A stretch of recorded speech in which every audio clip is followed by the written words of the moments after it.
তৰণী শ্ৰীমন্ত শংকৰে পাৰ ভাঙি দিলে শ্ৰীমন্ত শংকৰে পাৰ ভাঙি দিলে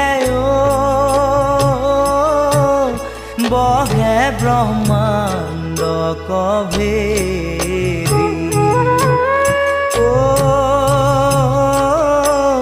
বহে ব্ৰহ্মাণ্ড কভেৰি গোবিন্দৰ প্ৰেম অমৃতৰ নদী